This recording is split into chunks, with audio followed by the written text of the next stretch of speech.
Wright State 64, Northern Kentucky 62. Up next, Road to Champ Week presented by Wendy's continues.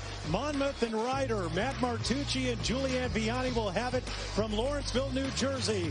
For Rob Kennedy, my name is Jordan Burnfield. Thanks for watching. The Wright State Raiders, Horizon League regular season champs.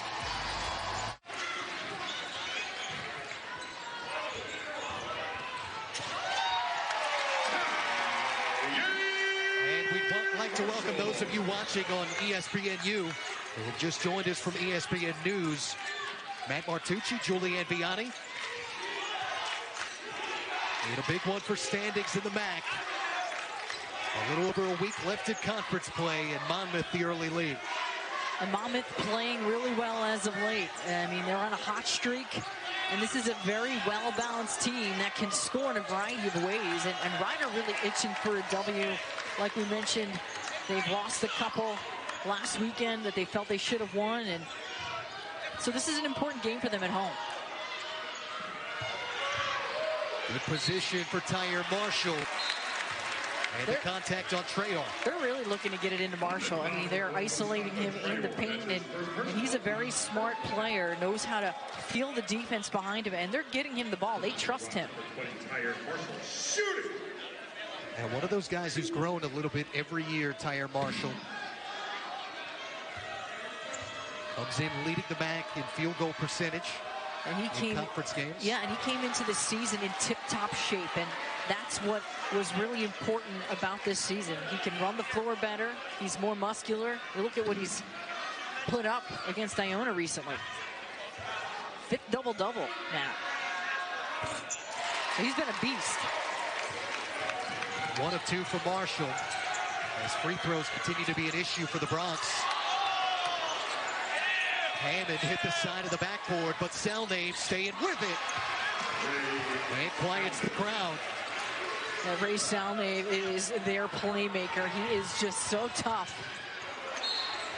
Kamar Williams looking down low, and another Bronx turnover. Already the 3rd giveaway for Kevin Baggett's guys. That hurts because you're giving extra possessions to a Monmouth team who already thrives off of possessions. I mean, they play fast. 3 turnovers in their first 7 trips for the Bronx. Hammond getting separation. His mid-range is one of the things that has gotten better. And Deion Hammond's the best shooter on the floor. However, he's been in a cold spell, Matt. So they're looking to get Hammond the ball. Their coaches told us before the game they want to get a couple of looks for him early to get his confidence going. How important was that for you as a shooter, trying to get into an early rhythm? So important. And I like the fact they want to get him that confidence, get him a couple good looks. Just over 15 minutes gone by as Monmouth ends up giving up this basketball. A 2-point lead for the Hawks with 6 road wins in conference play, trying to get another one. But Ryder getting it to Jordan. Bags, and his group has been in the top 5. They've been good every year. It's just, they're just missing it. They're almost making it to the final and winning it, but they haven't gotten it together yet. And if they're going to do it, they've got a lot of upperclassmen this year and talent. In that first meeting, Kevin Baggett ended up saying that it was just toughness. It came down to 50-50 balls, limited in the offensive glass, which they couldn't do. It does, and oftentimes that's what happens. You get to this point in the season, and he told us this, it comes down to execution. I can't want it for them. The toughness and the execution is what can give you the W over the L. Kamar Williams at the controls out there with Stevie Jordan. Monmouth here switching to a 2-3 zone. We've seen that all season with teams against Ryder, trying to limit the interior. Off the kick out, and Demencio Vaughn, who got the scoring started for the Bronx, short on the jumper. A smart call on King Rice's part because Ryder scores the bulk of their points, over 40% of their points in the paint. Trying to make them win from the perimeter. And this is a team that's heavily reliant on the 2. One of the top 100 most reliant in all of Division I. You don't see that anymore too often, right? No. Salname got it swatted away. Vaughn got it caught on the hip. And a carry on Demencio Vaughn. Turnovers continuing to plague the Bronx. 4 of them here in the first 5 minutes plus. Tomorrow, our full day of college basketball, highlighted by a pair of big games. 6 Eastern, this one's a Sonic blockbuster. 7th-ranked Duke, only a game behind Florida State in the ACC, taking on Virginia. Cavs 2.5 back, then 9th-ranked Maryland leads the Big Ten by what's 2 games. They'll host number 24 Michigan State, Spartans in second. Both games on ESPN and the ESPN app. And Mad Duke coming off that tough loss in double overtime against Wake Forest. I wouldn't want to play them after a loss. They typically are good. Yeah, I'm sure Coach K let them know about half a dozen times. Yes. Nice drop off down low. And a foul on the Hawks. Monmouth, number 21, D.K. Ruddy. That's his first personal. Goes on D.K. Ruddy. To the line for the Bronx, number 13, Frederick Scott. And Frederick Scott, who sometimes with these Bronx gets talked about as an X factor. King Rice's guys the early 2-point lead. You know why? He's hard to guard. And when teams switch onto him, he can play the 2, the 3, the 4, or the 5 at 6'7", and that's why he is such an X factor. He can play a number of positions, and he's been really good all season. They can go small or big with him on the floor. And a bit of a Bronx cheer at the Bronx Zoo, if you will. A shooter's gym. I love this gym. Yeah, free throws, they've been an issue for a few seasons now running for the Bronx. Came in 323 of 353 at foul shooting. Terrible, and they've lost so many tight games because of it. Salnave with 8 to shoot. Got his own shot. Big offensive glass for Ruddy, who had a double-double the first time these two played. He's such a tough cookie, and that's just the way to follow after it. And quick left down low for Marshall, who's off to a good start. 5 early to pace the Bronx. Transition defense is going to be key for both teams tonight, because as soon as you put the ball in the basket, either team is looking to run and push the pace. You've got to be able to get back. Number 20, Tyere Marshall. Ajiri Ogimuno Johnson, sophomore from outside of Philly and Lansdowne, PA, newly in for Ryder. After that last foul, the Bronx goes on Kamar Williams. Salnave able to evade Jordan. That's his forte. Knocked it out of bounds. Turnover for the Hawks. He's just their second. Good hands from Stevie Jordan. And you got to be ready for Ray Salnave to put it on the deck. And they moved him off the ball this year, and it's helped him. He doesn't have all the pressure to have to be the ball-dominant guy all the time, and he's been able to score a little bit better because of it. 6-second chance points already for the Hawks. The drive of the strip. Scott got to take it away. Hammond running and glided. And that is Monmouth's wheelhouse right there. You turn it over like that, they're already down at the other end of the floor. Great hustle from Monmouth. Ryder's got to find a way to stop turning it over here.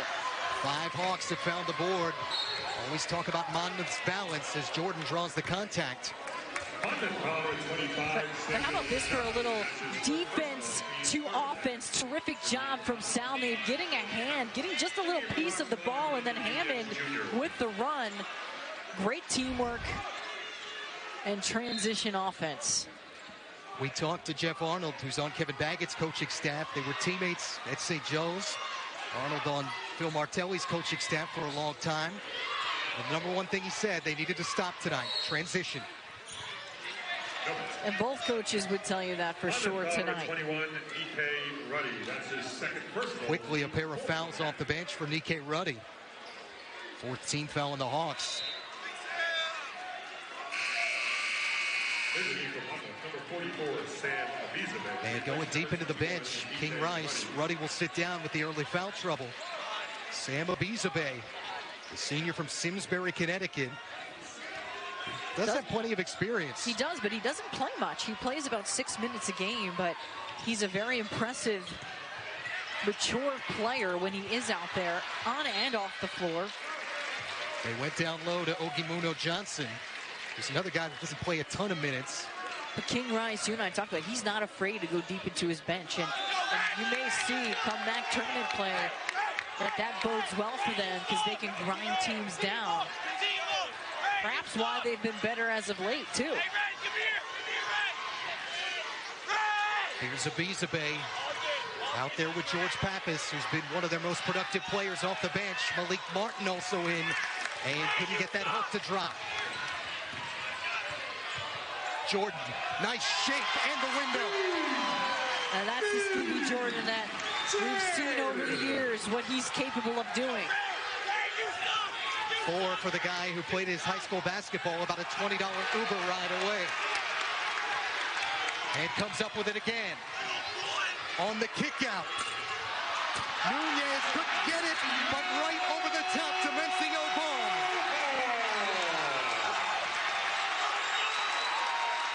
And they love it in the Bronx Zoo. It has been impressive here, and the Bronx Zoo is loving it. They are Jack over there. Yeah, you need somebody to be the sheriff on the bench, right? That's right, and he's their team member here tonight. And his mom, Katie, says that Ryder's such a big part of his life. The Bronx are part of their daily conversations at the house. I love it. Maybe he'll be a baller someday, too. And I like that they do that. We used to do that when I was playing. We'd have honorary guest coaches, actually. And I like the team member. While you were away, Mencio Vaughn was assessed a technical foul. Yeah, I didn't see what happened there.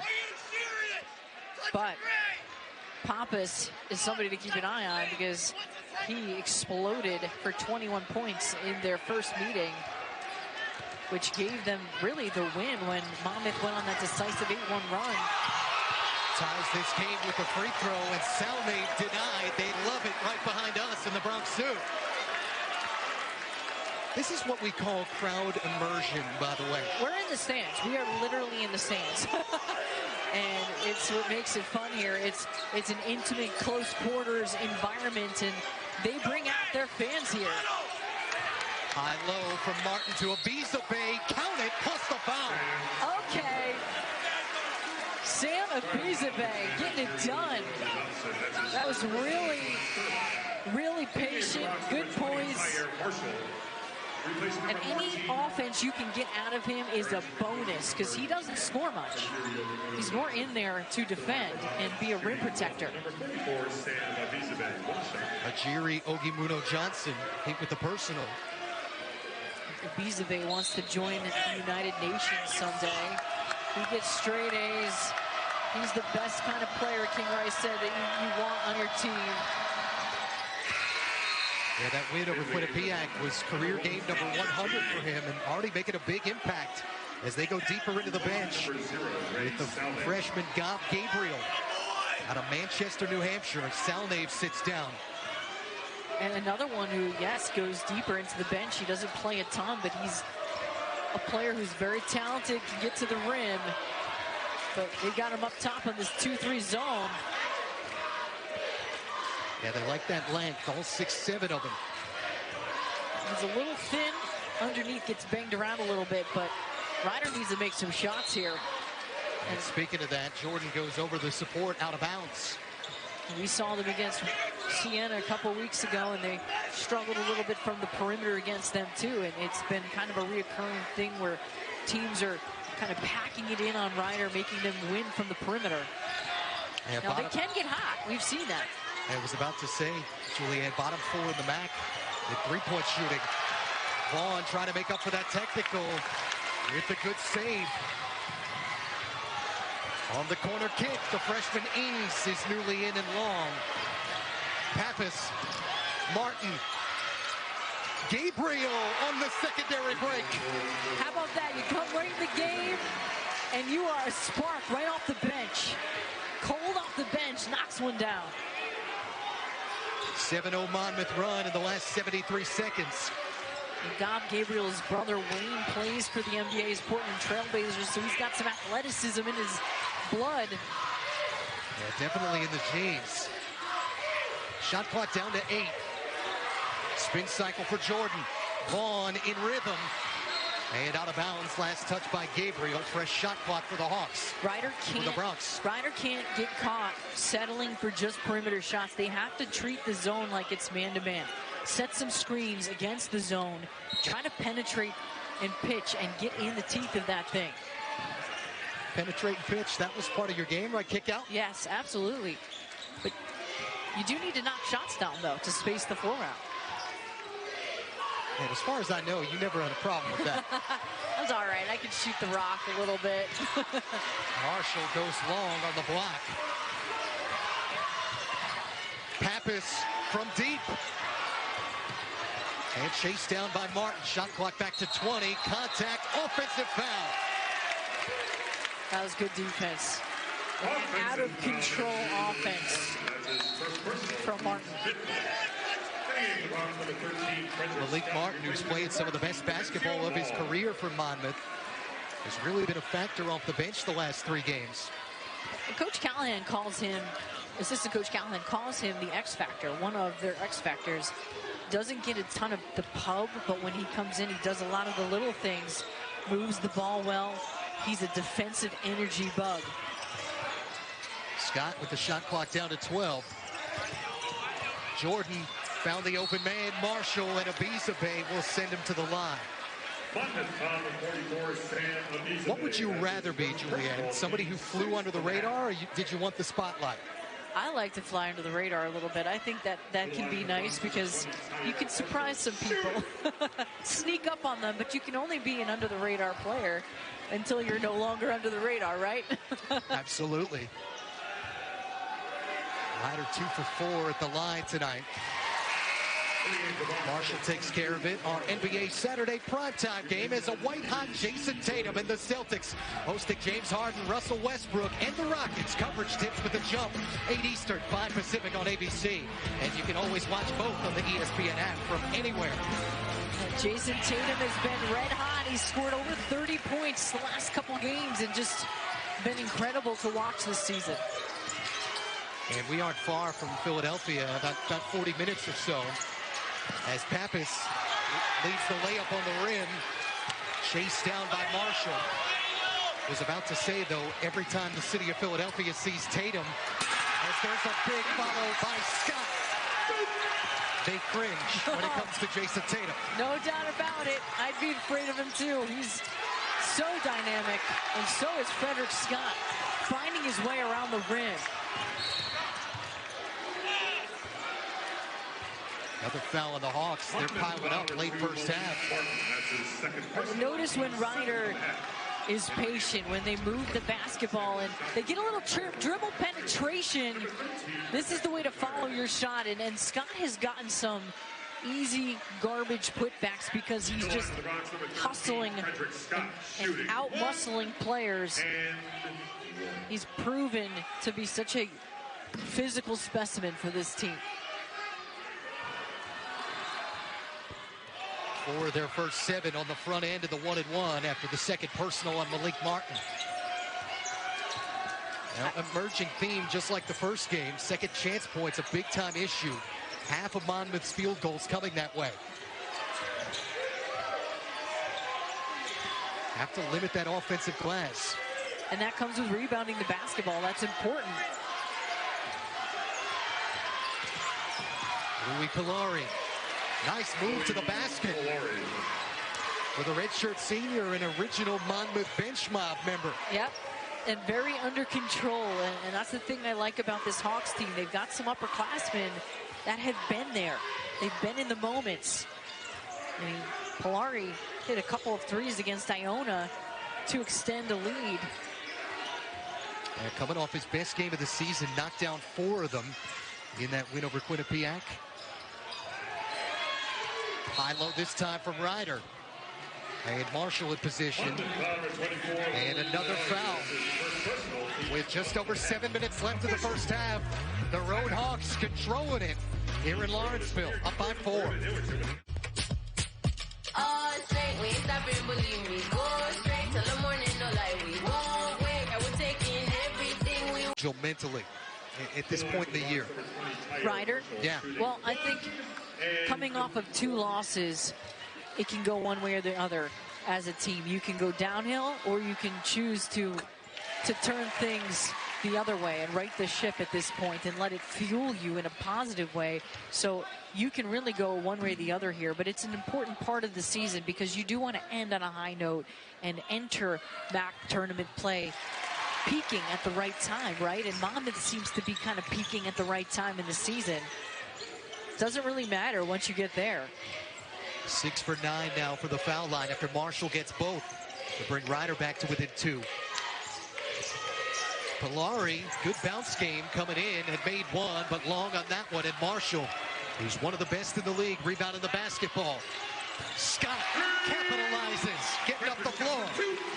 He's been tremendous. He is looking to score. He's looking to be assertive. And one of the things Coach Baggs told us before this game is the fact that the only time that he doesn't like when he's playing is when he's playing passive. And today, he's not playing passive. And that's important for Frederick Scott. You saw it from the tip that he was not going to play passive. Another rebound from Marshall. Comes in top 3 in the MAC.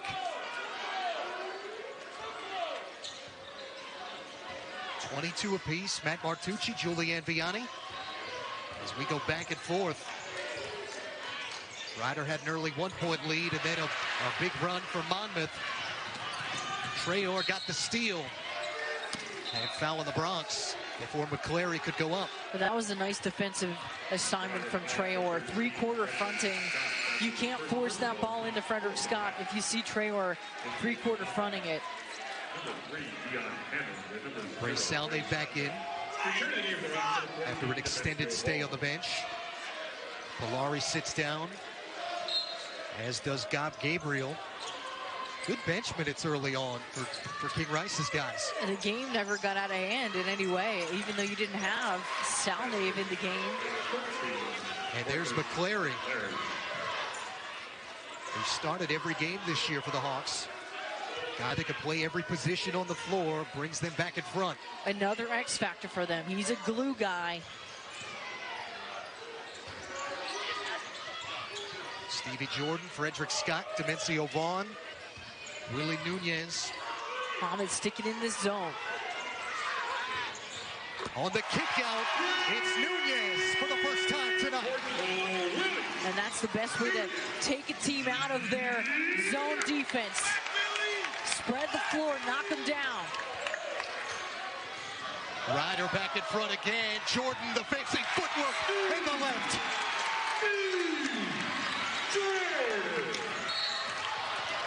And transition continuing to help the Hawks. Chapu draws a foul.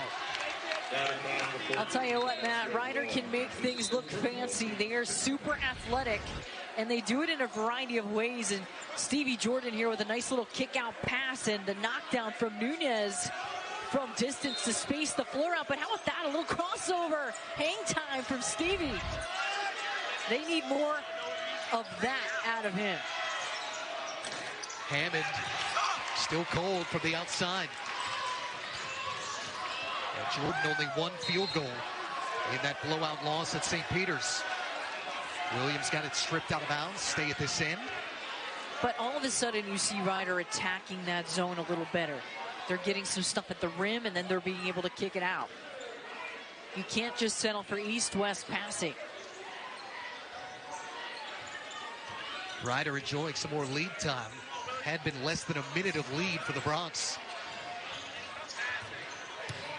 Jordan and Traore says, no, sir. Not outside my home city.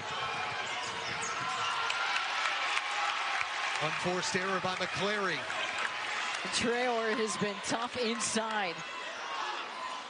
He is so willing defensively, and he's very versatile. And they've got number 4, Traore, all over Frederick Scott. Rising up is Williams. Get that rim a Band-Aid. That's the 3rd dunk already. Wow. Ryder has some above-the-rim players on the hardwood right now. First 2 for Williams, another Philadelphia kid from Constitution High. The mid-range for McClary. And that's the thing. Kevin Baggett has done a great job recruiting the Philadelphia players. They are heavily involved. It's only 40 minutes from here. Heavily involved in Philly. On the kick out, Nunez wanted a second one, couldn't get it. Salnave, end to end, and had to make the last second decision. Hammond with the force under the basket. And a foul on Tyere and Monmouth. And Ryder really showing themselves capable on the offensive end. The patience, the throwdown. Williams with the finish, and Ryder taking the lead. Only one since. So an 11-4 run with an almost 2.5-minute scoreless stretch for Monmouth. And Willie Nunez, the FIU transfer, with the lone 3 of the night for the Bronx. And sometimes Monmouth tries to play so fast, Matt, that they lose themselves. The game gets too fast for them in transition. You've seen a couple of turnovers from them due to trying to play so fast, because they've got 6 turnovers. It's tied up here in that department. Couple of free throws for Ryder at the one end, foul at this end.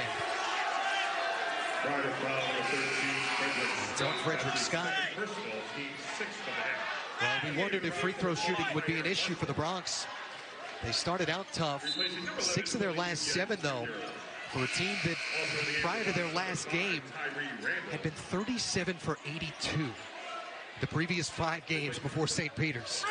Coach Baggs has been trying to deal with that for the last couple of years, and really, you almost as a coach try to stop talking about it because it becomes such a mental thing. I know as a player, you know what, the more you think about it, the worse off. But you have to obviously practice it, but it is a mental toughness thing in game time situations. 7th Bronx foul. This one goes on Tyere Randall. King Rice, part of a massive turnaround a year ago. Another double-digit conference win season after Ryder struggled out of conference last year. But this year, they've been the road hogs here in the MAC. 6 wins away from home. They lead the league. Trying to do it again here tonight. Abizabe,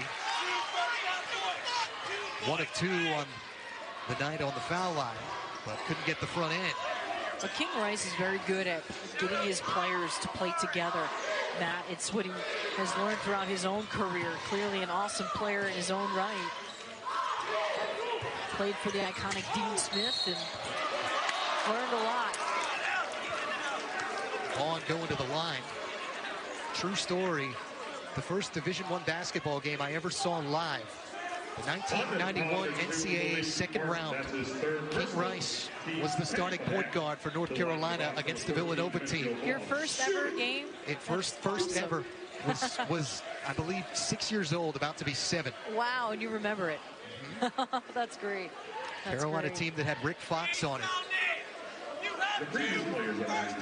That's terrific, and that was just something that, you know, King Rice has taken so many things away from those experiences. 3rd personal foul on Malik Martin, and our officiating crew tonight going to take a look. The call is confirmed to be on number 2, Malik Martin. That is his 3rd. Just wanted to confirm who it was in fact on. But that's tough. Malik Martin's been a really big contributor off the bench as of late. To the line for the Bronx, number 14, Dimencio Vaughn. And sends Dimencio Vaughn to the line. Well, both these teams like to get to the free throw line. They're in attack mode here in the first half. Now, part of the reason that Riders had this lead, last 6 Monmouth possessions, 0 for 4 from the field with what's a pair of turnovers.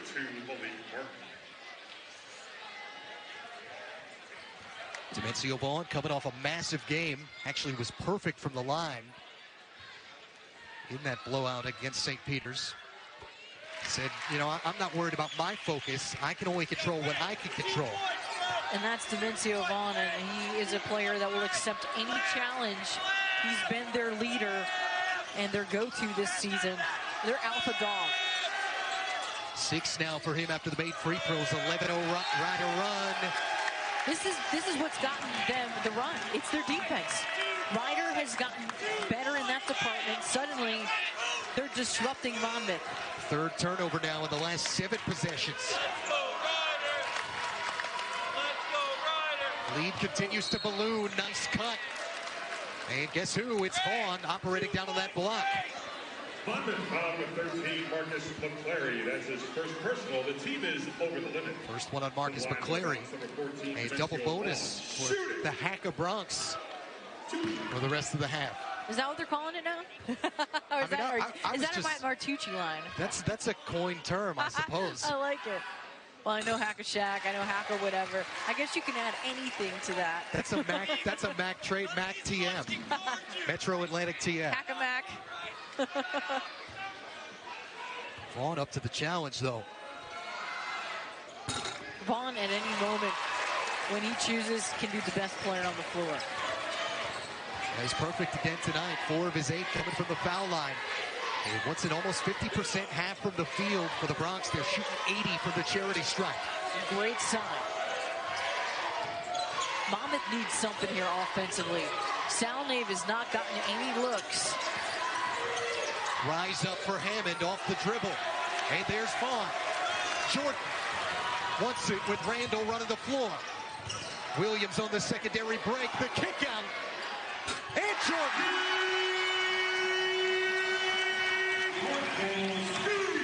Suddenly Rider looks like men versus boys here. They just really have taken control of this game. Yeah, who was the team that just had the 50-point first half last game? Well, that's the thing about this conference. It's an absolute, you don't know what to predict. A 16-0 run here, 24-4, I guess, however way you want to put it. And Stevie Jordan doing a little dab there. Feeling it. Salnave hoping to be the Band-Aid here for the Hawks. Team that gets a lot of points from the free throw line. Almost 15 overall and close to 16 points in conference games. He's got to get going here, Pat. Salnave is their guy. He's there. They'll follow him wherever he goes, but he hasn't gotten a lot of looks. So credit to Rider's defense. So stops that 16-0 run, but it's still 20-4. Randall open in the corner. See, that possession looked like man-to-man, so knocking some shots down forced Monmouth into man, which is what they'd rather play against. Salnave, the bounce, and 4 straight. And that's what they need out of him. Suddenly it's a 10-point game. If he's assertive.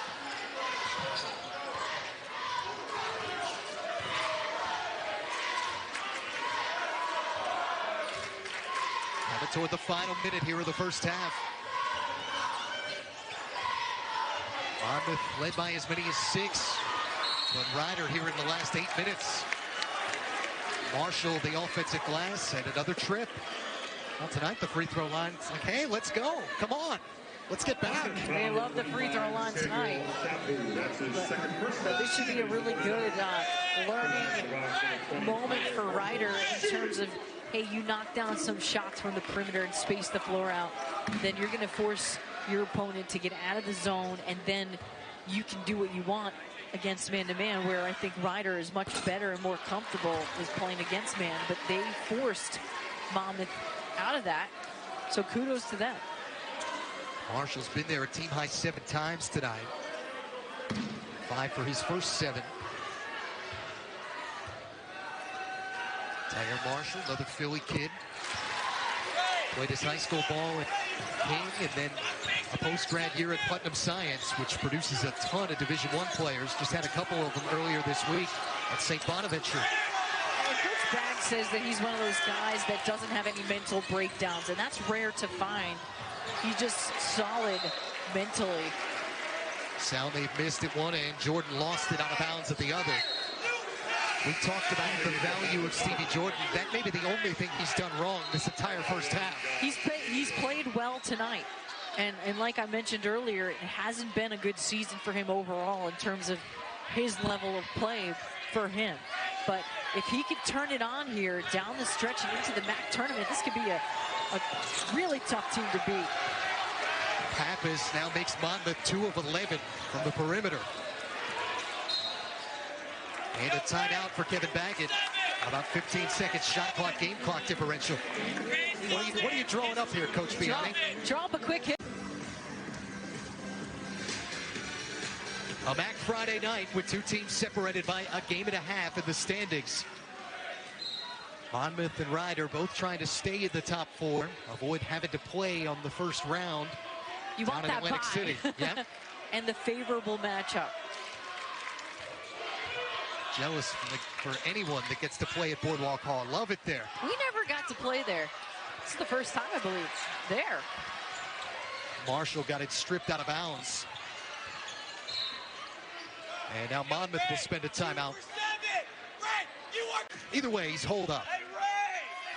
He's holding up. You've made as many shots as games in your suspension. King Rice's guys have had a tough first half, held under 35%. And apparently some folks want to let him know. That's right. They're making me laugh behind me. We're like in the stands. It's great. Final 6 seconds. Salnave, Pappas, 5, the hang. Abizabe couldn't grab the offensive rebound. And a big first half for Demencio, Vaughn, and Ryder. Going into the break, up double digits. Kevin Baggett in the Bronx looking to avoid the season series sweep. Hawks have been held to 5. Yeah, they have 19 defensive rebounds right now. We talked about Stevie Jordan's importance. Had a good first half with 9 points and took care of the basketball. And that was another thing. Ryder was turning the ball over way too much to start the first. They cleaned it up, and their defense is really what energized them offensively. They really cracked down on that end, and it really carried over into their offense. A lot of one-on-one for Scott on that Ryder possession. Treyarch nearly traveled, and yeah, he did. Yeah, he did. Good defense again. And Coach Baggs told us that they had a turning point defensively after the Buffalo weekend, where they got swept in January, lost on a buzzer beater at Niagara, then they lost to Canisius, and then they made adjustments defensively on how they were guarding ball screens and how they were overplaying in passing lanes and over-helping. And since then, their defense has been more focused, and you can tell that they are focused, and they've cleaned it up a bit. But a turnover here with Jordan.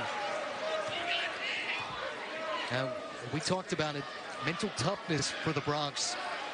And, you know, can it actually translate into the conference tournament? The quarterfinal round has pretty much been the bugaboo for a long time. It's true. This Ryder team has a lot of experienced players, but they don't necessarily have a lot of leaders. There is a difference between that. If they can have some guys lead them down the stretch, they could win. They should win talent-wise the MAC tournament. They really should in terms of their talent. Now, that doesn't always happen. It's all about chemistry, and there's so many things involved with that. A couple teams that were picked in the top 4 in the preseason poll. Coming in separated by a game and a half. Honda in 3rd place, Ryder in 4th. And Salnave, who's been basically getting heckled all night by the Bronx Zoo student section. And he's one of the best free throw shooters in the conference. 3rd. And he's been tremendous. And so he's got a couple teammates right there alongside him. That shows mental toughness. It really does. And 1 of 2 for Salnave, who commits the personal here on Demencio Vaughn. Number 0, Ray Salnave. That's his first personal, team's first and a half. Now, we said first half where there were 12 personal fouls committed by Monmouth. Ryder got to the line 17 times. It was a foul fest for sure. Both teams really getting to the rim. And Williams, another second half turnover. Better defense from Monmouth here.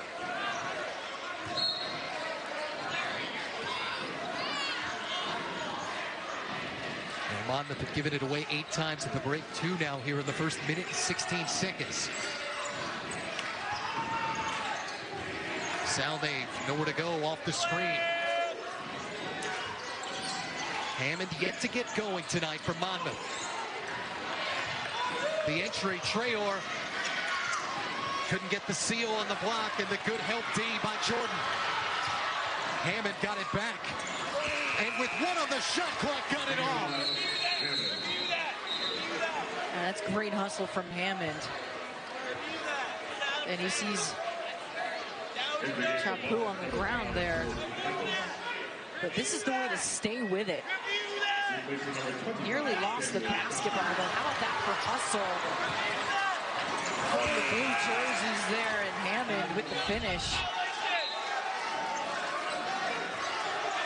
It's all about those 50-50 balls, and suddenly you've got an 8-point game here where Ryder was flying high, running into the second half. Scott going up, score the basket, plus the foul. And they break the pressure, and Scott has played with that sense of urgency all night. Terrific job. He can put it on the floor with the finish. And Papa's, of course, trying to take the charge. I thought that was the right call. I think there's a lot of charges called when they're actually blocks half the time. 3 the old-fashioned way for Scott. Who's happy you feel that way. Pappas and Salnave. Tyere, Hammond, and McClary for Monmouth. Nice straighten up for Tyere, who's had to play the 5 this year. The drop off from Marshall at this end. And Ryder back up to its largest lead. And Ryder's had an answer offensively. And out of bounds. Kamar Williams stays with the host Bronx. We did a game here a year ago where Canisius ended up coming in and winning, snapping what was a 17-game home win streak for Ryder. This is a tough place to play. Tough place to win here. Yep, they're really solid here, and they've got a terrific fan base. And they pack this place out like sardines. And you can hear everything. When you're on the floor, you can legit hear everything. I mean, I played on this floor every year for 5 years, and you really can hear everything. Now, the men's games, they get a little bit more. Every last syllable, I'd rather not. You hear everything. You got to be focused here. Jordan rattled it out. Salnave, and the kick on Kamar Williams. Anything in particular that surprised you about the league this year? Not really. I think that it's been a gauntlet. It's kind of what I've expected to see. I think teams are beating each other up, which means the MAC tournament is wide open, Matt. A little less than 3 minutes gone by in the second half. Ryder looking good to keep this and a series split. In what's a topsy-turvy evening, a couple of buzzer beaters. Quinnipiac getting a last-second 3 from Jacob Rigoni. And Siena with a jumper from sophomore sensation Jalen Pickett with less than a second to play to win their game tonight. And Marist, my alma mater, hanging in there with Siena, who I think Siena is impressive. But this league has been impressive in terms of the bottom can beat the top. It is more so that this year than any year. Yeah, talking to our guy, Robert Lee, who's usually on these broadcasts with you, as we get a foul on Ryder, says he believes the Saints are the team to beat, although he might be a little biased. He might be, but I do think Siena and Ryder are probably the 2 most talented teams. And Siena has this real chip on their shoulder. They play with a chip, and I think that that's what you need down the stretch, and they're pretty fundamentally sound. But Ryder and them, I think, they're tough. And St. Peter's has surprised me this year, probably the most. New coach, Hammond, speaking of trying to surprise, hadn't hit a three tonight. Much needed one. I mentioned it in the first half. He's been cold the last couple of games. They need him. Jordan missed it. Scott won't, and will go to the line. And Monmouth in desperate need of some shots from the perimeter, and finally their main man from distance can knock one down. It's all about this penetration from Ray Salnave. He makes other players better, but then the response at the other end, this is what we've seen all night. Frederick Scott just around the rim. He's a basket hanger. He is a garbage man. He's just knocking shots down because he's out hustling other players. Now with 11, Frederick Scott. Pappas missed at this end. Jordan, rise up. Hey, did he just go 90 feet? I think so, with nobody picking him up. End to end for Stevie J, 11 now.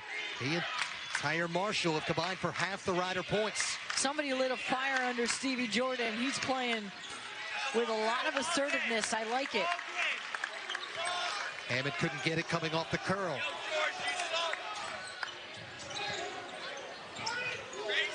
Scott wants the setup. Marshall, even the double from Salnave, it won't work. And that's a nice job recognizing the mismatch. George Pappas. And Salnave at this end, score it, and one. That's a bailout. But Rider opening this one up. New largest lead for the Bronx. Now down to 13. Rise and shine, people. It's your perfect day.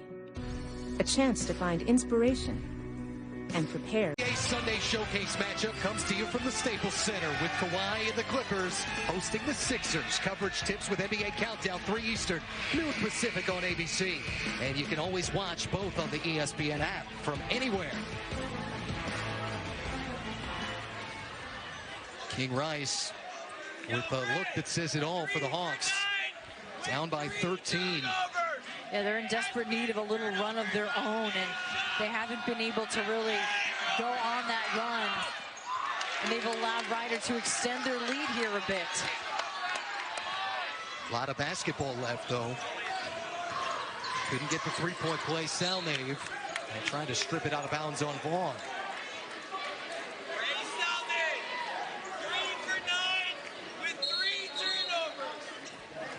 Good start to the second half for Rider. Almost 63% shooting here in the second half.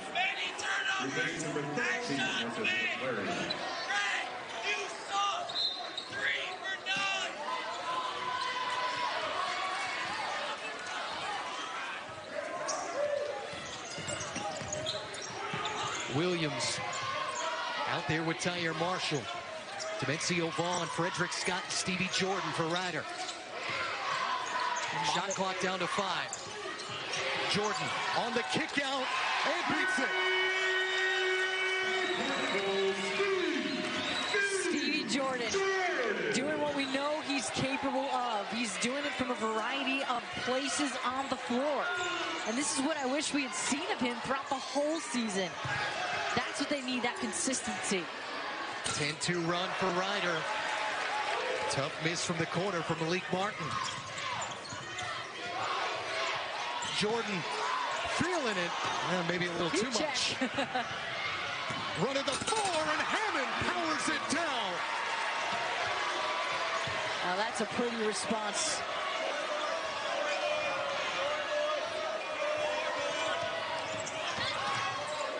Deon Hammond getting in on the act now with 9 for Monmouth. Traore grabbed the rebound. Salnave forcing the issue. And he'll go to the line. Deon Hammond is known for his perimeter shooting, but he can do so many other things. Nice ball movement from Monmouth, getting the ball ahead of the floor with the pass, and that's how much quicker you can get the ball up the floor. And Hammond is just such an athlete. That's a clean look if I've ever seen one. And he hasn't had an easy time getting those. Boy, they're really getting to Salnave here. At least it feels like it. 3 misses from the free throw line for a guy who's at almost 90%. Both overall and in conference games. He's been great for this team all season. He's really matured this season. When they brought him in, they redshirted him. You remember when Robinson was on the team and he had all those other guards that were in front of him. And now he's getting his time. 1 of 2 for Salnave. Well-deserved rest for Stevie Jordan. Christian Ings, another freshman from Philly and Newman Goretti High School, newly in. Scott lost it in the corner, and Martin. Salnave forcing the issue, going the other way. Offensive foul. Now he's trying to force it a little bit because he's frustrated.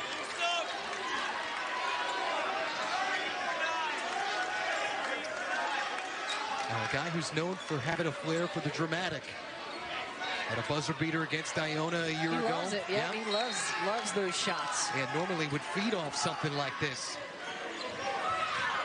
And you see this three-quarter court press here.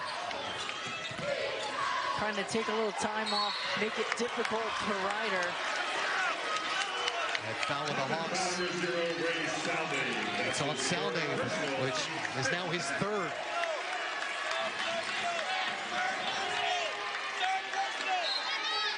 Well, that puts the onus even more on Deion Hammond. Salnave's one of the guys you rely on to score. Martin, another one. And that's just foolish. You're trying to get the steal rather than get in position. Get yourself in position defensively. Don't try to go for the steal every time. 4th personal, by the way, on Malik Martin. So they're piling up for the Hawks. Just play positional defense. Ryder only a foul away from being in the bonus for the rest of this basketball game. Ings hanging it up. Ojimuno Johnson tied up. Nike Ruddy. And arrow over to Monmouth.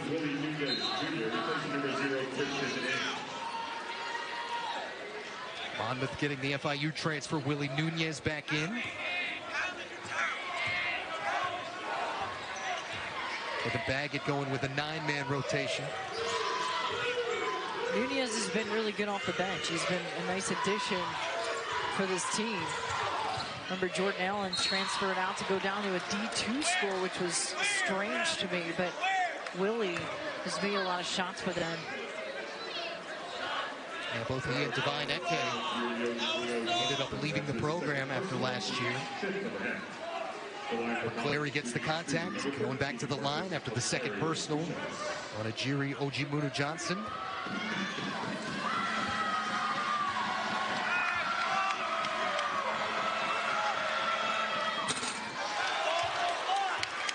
Marcus McClary, another guy who's usually a really reliable free throw shooter. And he didn't play against Ryder. He had the flu in the first meeting. A very good three-point shooter typically. He's been shooting well as of late. 3 tonight for McClary. 1 of 2 on the free throw trip. Who would have thought Monmouth coming in shooting almost 73% from the foul line would be the one to miss 5 and shoot sub 60 tonight. They're not like them at all. That's why it's hard to win on the road. Every team across the nation battles that. Kamar Williams nearly lost it. Scott with 5 to shoot. Rise up. And good defensive rebound for Polari. It comes up a little lame after getting the contact. The defense has been more energetic for Monmouth. They're sending double teams. They're trying to really disrupt the point guard play so that they can't see over top to get it inside. And Polari's down here, grabbing his ankle. See Polari here going after the rebound. He comes down funny on that right ankle. And unfortunately, that's what he's holding on to there. Hey, Ray, 3 shots made and 4 Louis Polari getting attended to. 4 turnovers. King Rice and the Monmouth training staff. And 3 shots made. Second most experienced Hawk out there. His career game number 117 for Louis Polari, whose cousin was a former Monmouth guard. Family affair for the redshirt senior from Tinton Falls, New Jersey. Yeah, Dan Polari, right? That's right. And hopefully he's okay. He's wobbling off all right, which is a good sign. Put some pressure on it. Forces them to bring the freshman Gav Gabriel in.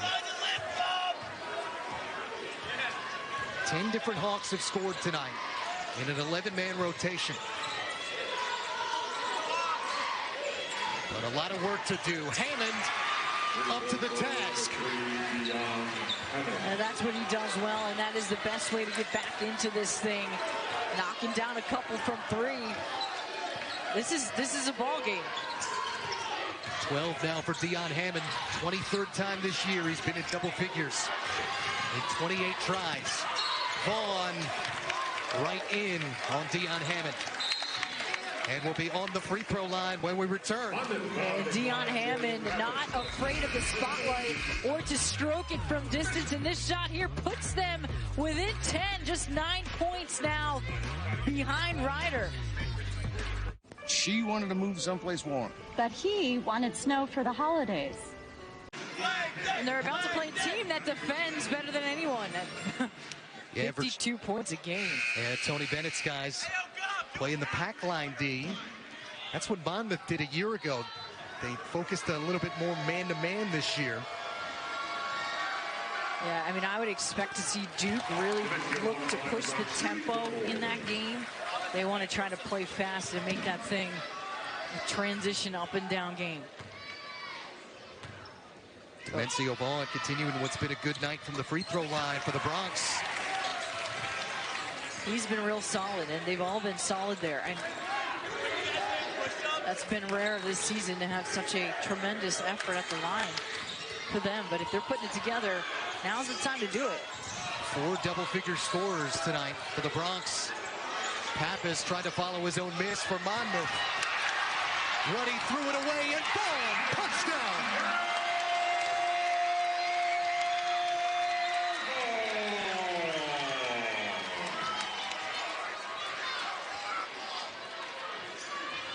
Four straight for Demencio Vaughn. Terrific. He's been playing out of his mind here.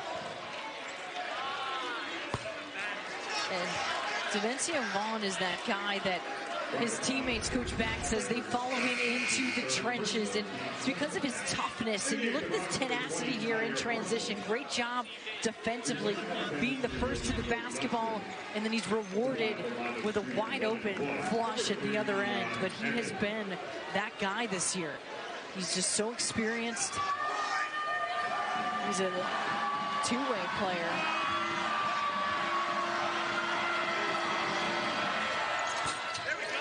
Hammond had been 4 of his last 5 from the field, but that his first free throw attempt of the night. 6 misses now for the Hawks. Came in getting almost 17 free throws a game in conference play. Jordan with the miss. Vaughn won't.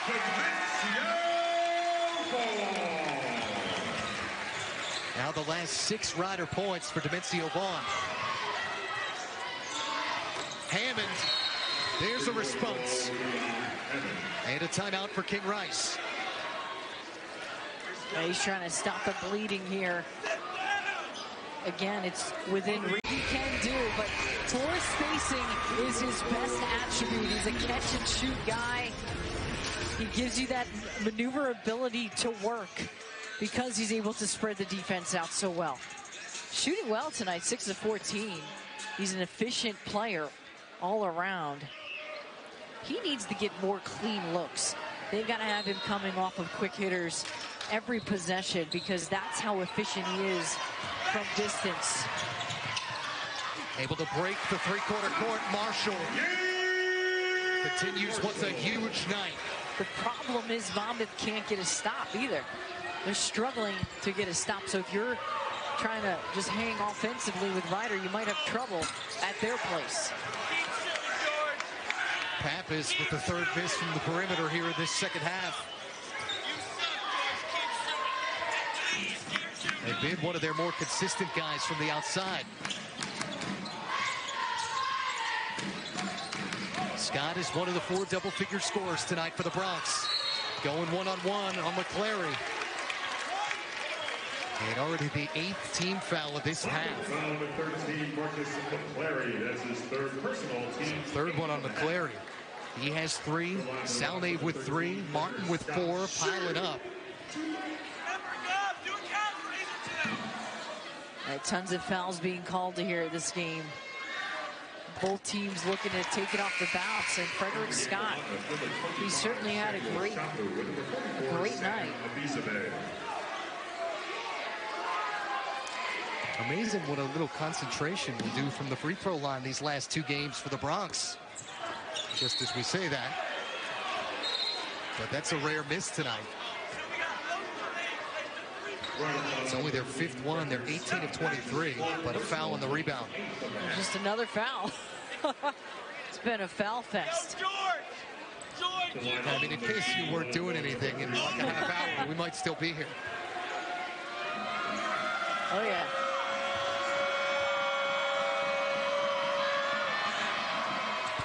Six misses for Monmouth and under 54%. Hammond with what's a game high now, 17.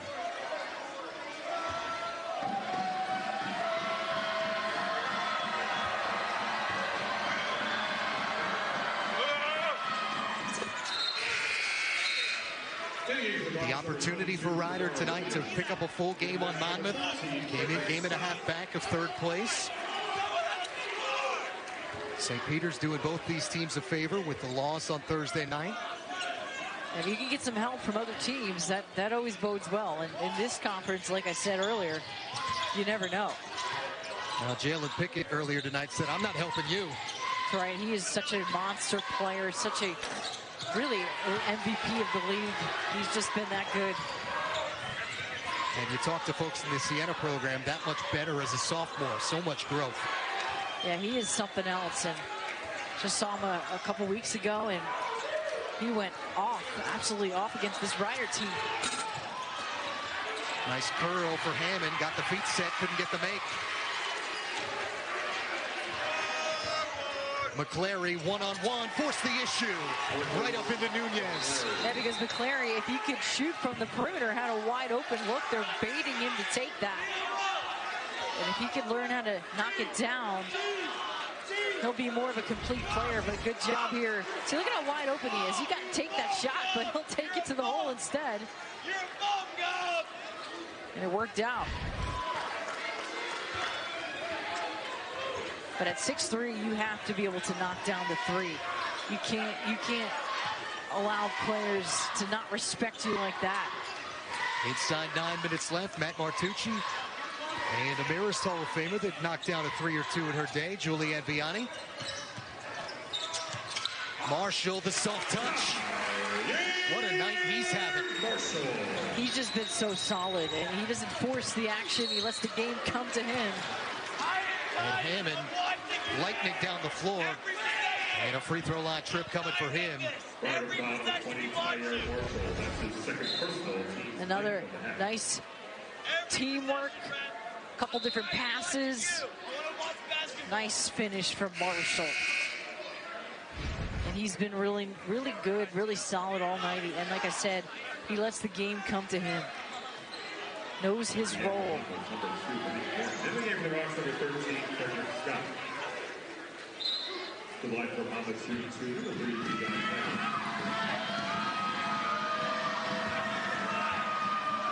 John Dion Hammond out of Mitchellville, Maryland.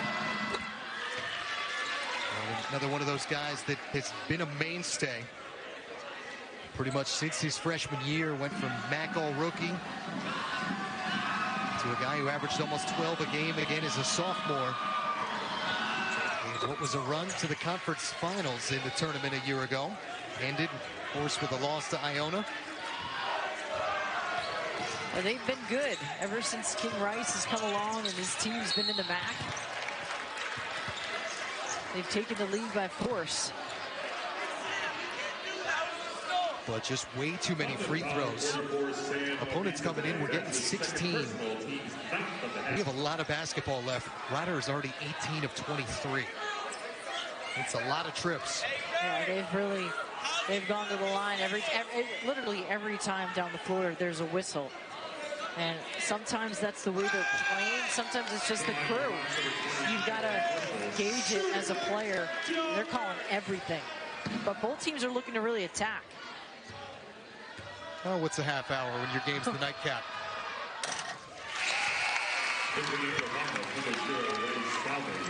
Salve back in with the 3 personals.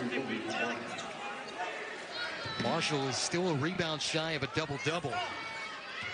Can be hard, though, with the fouls to get into the flow and rhythm as a player, but you do want the game to be called. It's that balance, right?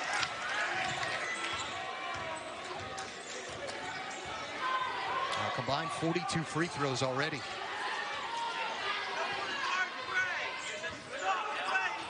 The sophomore Chapu back at the controls. They've got it deflected out of bounds. You said it before, a Rider team that's as talented as anybody in this league could even win the conference tournament if they could get out of their own head. Absolutely, and that's the key. Coming together at the right time, having that chemistry and that perfect storm, and just peaking at the right time. It's possible of any team in the MAC. Nunez got knocked down. Didn't matter. That was pretty. 8 now for the grad transfer from Orlando. Abizabe long. Hammond, elevator up, count it, and 1.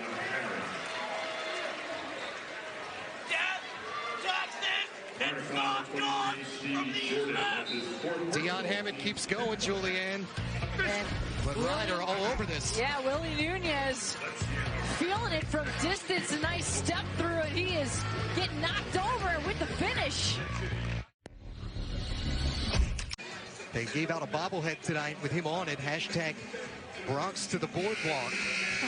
AJ all decked out. Baby. Yeah, all decked out in his Monopoly costume. March 10th to the 14th, so it's on the horizon. Less than a week, or a little over a week, I should say. They moved the tournament a little later. Yeah. The weekend after they typically have it. I'll be there. I'm jealous. It's not going to be warm, though. We can't really go to the beach yet.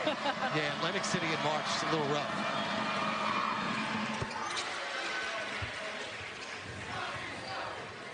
Hammond brings this back to 13. That's what this force field feels like.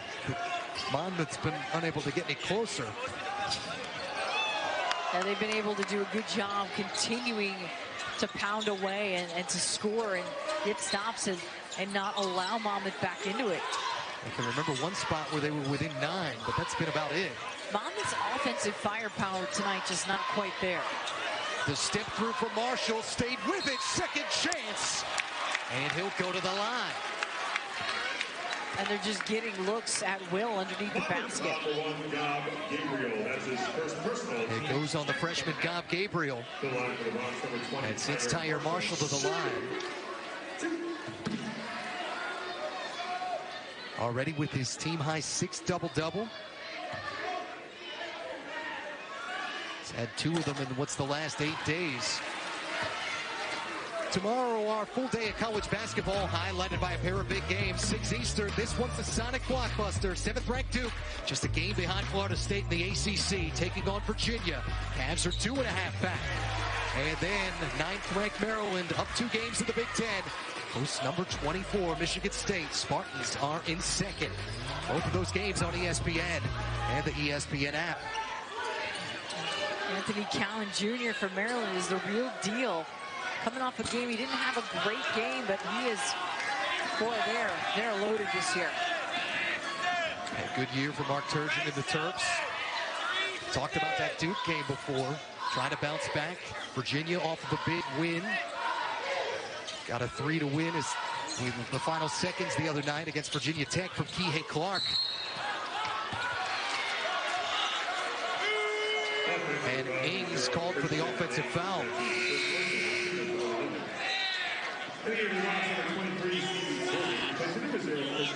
Now, Monmouth hasn't shown the ability to really get back in this all second half. You wonder when it's coming, if at all, for the Hawks.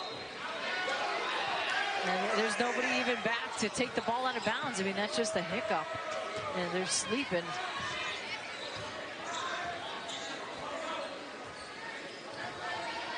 It was a rare turnover from Ings and the Bronx.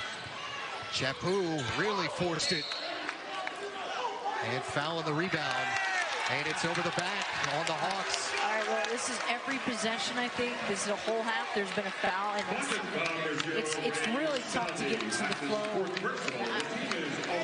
I mean, I'm really serious. It's every time down the floor, so there's got to be a balance here with all the calls. Tough night continues for Ray Salnave. Even as the second leading scorer, held to 10 points. He's needed 10 shots to get it. Salnave had a hard time getting any good looks today. And Rider's defense was physical, and they made it difficult for Monmouth to really get their offense flowing. Both free throws for the New York City native, Demencio Vaughn. This Rider team has a lot of weapons to turn to. Hammond, and a long night continues from the perimeter. Air ball for Dion Hammond. It has been a difficult night for him. Yeah, in fairness to him, though, his teammates haven't been much better. He's 3 of 10, rest of the team 2 of 11. Well, he's had to take tough shots, and that was a frustrating shot. A frustration shot, excuse me, because he hasn't really gotten great looks at the rim. Well, how much has this atmosphere, this crowd gotten to Ray Salnave? All 4 of his fouls have been this half. Kamar Williams back in for Rider. In the grad transfer, Willie Nunez. Vaughn left him in the tracks, but couldn't get the jumper. That would have made maybe a highlight reel. It's a way to create a little space for yourself. You missed it, though. He hasn't done much wrong tonight. He's allowed. He's allowed. Riders shot the ball well. 12th Monmouth turnover after Jordan comes away with it. 4 double-figure scorers. 63 of the 73 points for Rider tonight. Scott, Marshall, Jordan, and Vaughn.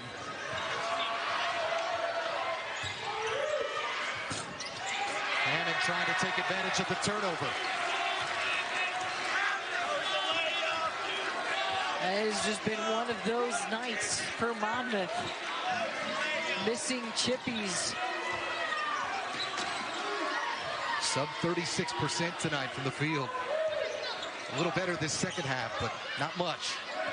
Moving forward, if Rider can focus on the defensive end like they have tonight, their offense will come. Vaughn. If there hasn't been a dagger already, that would have been it.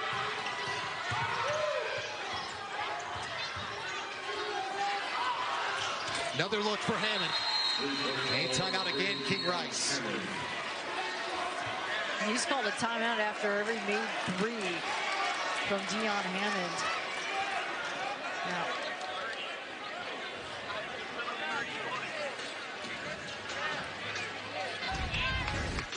a good job in transition here. Nice kick out and patience.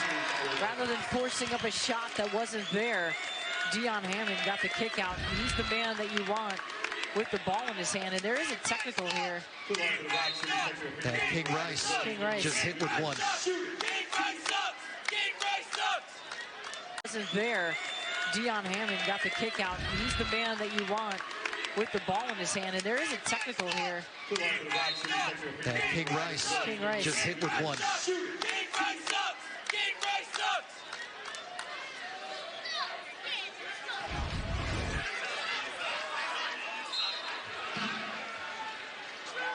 And he was just yelling at the ref on the baseline there, got called for the tee.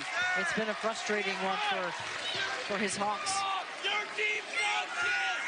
Your team sucks! Willie Nunez Jr., who's their best free throw shooter, 83% in conference games. Your team sucks! You suck! Your team sucks! And you There was a point in the first half of this game where Ryder had led for all of 33 seconds, and we were more than halfway gone. Since then, though, late first half, all Bronx.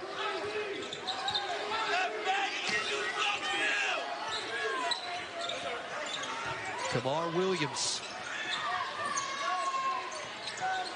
Jordan hasn't had to do as much here in the second half. Marshall with a little two-game with Demencio Vaughn. They go back to him. Offensive rebound, stronger than Traore. Ryder's dominating the glass. I mean, that's what they've been doing all day.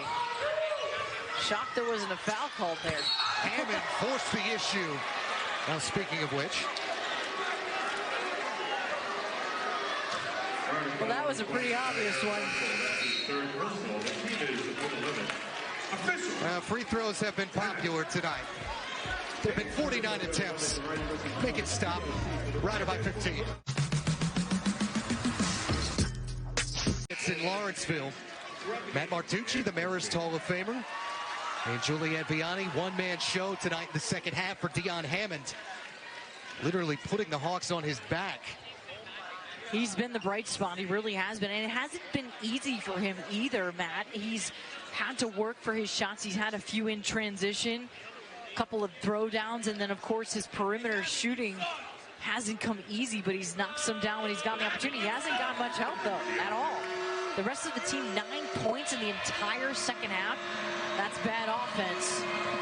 And you can't beat a Ryder team that is so full of weapons on that end.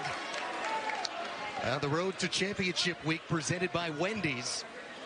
You saw Obi Toppin and 4th-ranked Dayton in that promo. 15-point win on ESPN2 earlier tonight.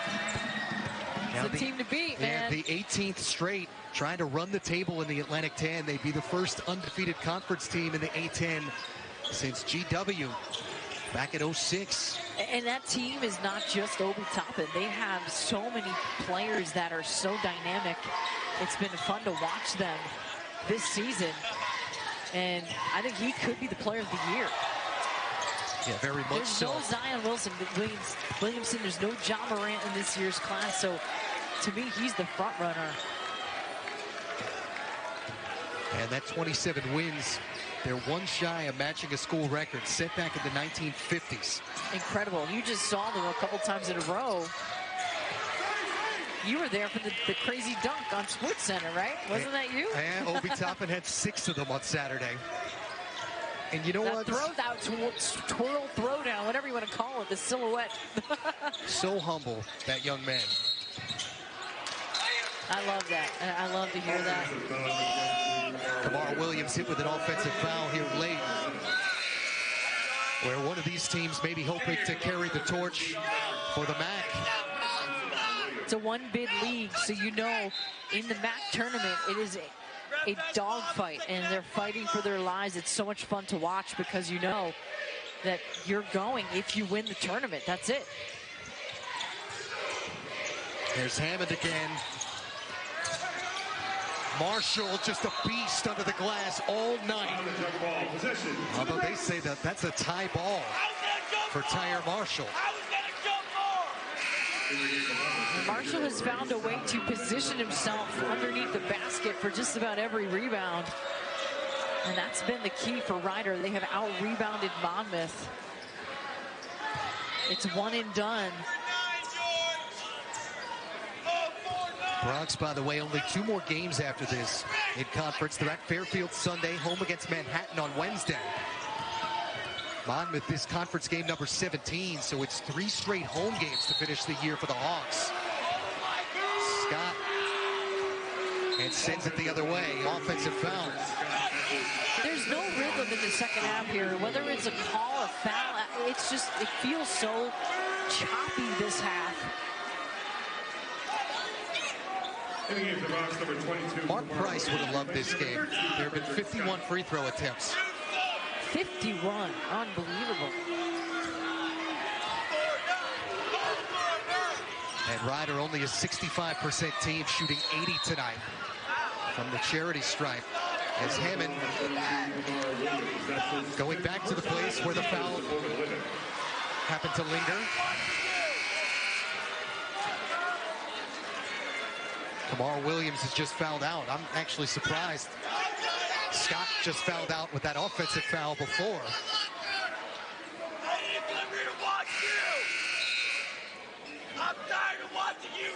And Hammond back to the line. What's a game-high 26 tonight? He's 6 of 8. Two teams both trying to avoid playing on the first day in Atlantic City. Top 5 teams can all do that. And you get that opportunity to play a seed that you prefer. Of course, the better that you're seeded.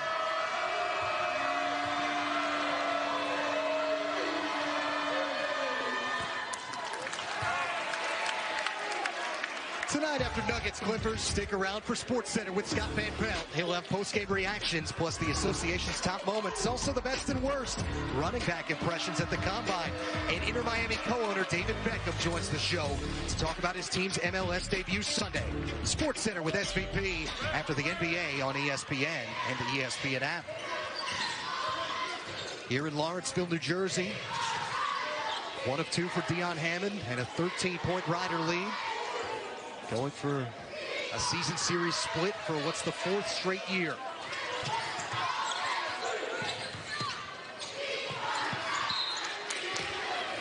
Vaughn got it deflected out of bounds. With only 8 to shoot for the host Bronx.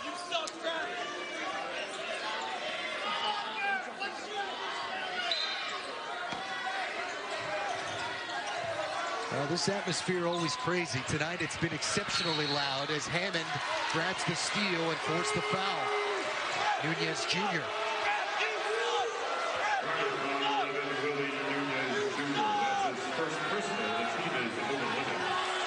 I mean, I don't know. There's over 2 minutes left in this game. You think we can get to 60 foul shot attempts? It might be a record. It really might be a record in this conference or in general. It's been unbelievable.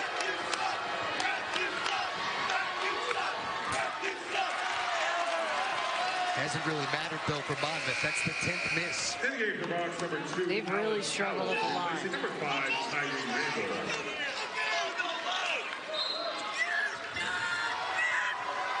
Tyrie Randall out. As Kevin Baggett's team just in closeout mode at this point. Hammond again, 1 of 2. 2 shy of matching a career high as 28 tonight. Monmouth continuing the high pressure here. And Salve has just found out of this game.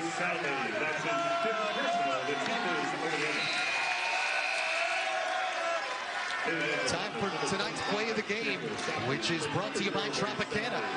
And Demetrio Vaughn has been getting it done all night, and he's just been tremendous on the defensive end, and it's led to his offensive execution in transition, but this was the play. Terrific job. It was showing his two-way ability, that ability to be getting it done on the other end, but it leads to the offense, and that's really what happened overall for Ryder here tonight. They did it on that end of the floor, and it just led to so much on the other. And I always talk about this, but it's contagious, right? When you are getting stops, leading to offense, it just catches fire.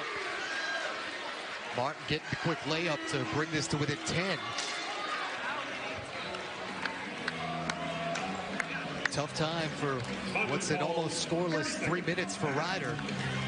Any chance, like I said, of getting that 3 seed, because if they get the split, it would help because because Monmouth has not beaten Siena and St. Peter's, so if it came down to tiebreakers, then it would go towards Ryder. So that's why this is such a big deal for them to beat Monmouth here on their home floor. It all comes down to the head-on wins against other top opponents. Jordan got it tipped. It'll stay here. But Ryder still has to finish this one out. And they have struggled the last 3 minutes to score. Like you said, they're in a drought here. They just started coasting. But granted, everybody's kind of taken out of their game with the stoppages of play, with the fouls.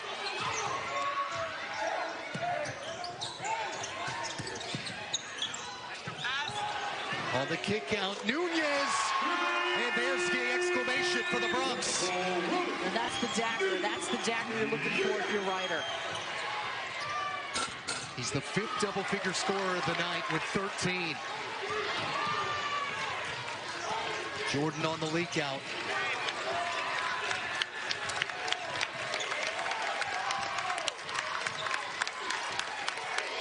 Well, the student section behind us has kept it to a dull roar tonight. They stand to applaud the effort.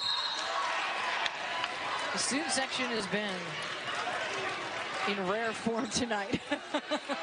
Almost at points, couldn't really hear ourselves think. We're up in the stands, so well, you see all those guys with their one guy thrown out. Yeah, they're chest painted. So I-D-E-R, they're all there, but the guy who started the word Ryder is out of here. He's gone. He got escorted out at halftime. We saw it all take place right next to us. Yeah, there might have been a few more candidates, honestly. It's the joy of college sports. Come on, you gotta love it. After the miss from Alan Powell, Samuel Chaput.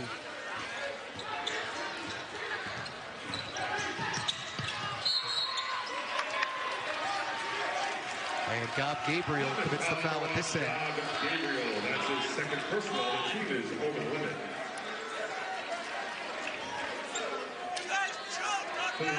There ought to be a point in the game where you can just veto a foul. Veto the foul, I like that idea. You know how bring that up to the committee. How at an auction you hold up the sign for your bid? Just stand over there on the sideline. No. You're going to get teed up for that.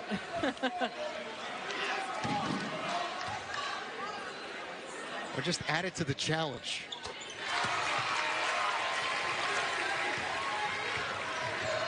Alan Powell, another Philadelphia kid, goes 1 of 2 at the free throw line. Martin with a miss. Now Ryder just going to dribble it out here. They will have to take a shot unless they want to just wind this down. 3 seconds of change differential. On a night where a team not known for its free throw shooting ends up going 74% from the line. And the road team under 63. The 4th straight year with what's a season series split. Kevin Baggett and Ryder getting it done tonight. 79-67. And we'll wrap this up when we return. Ryder with the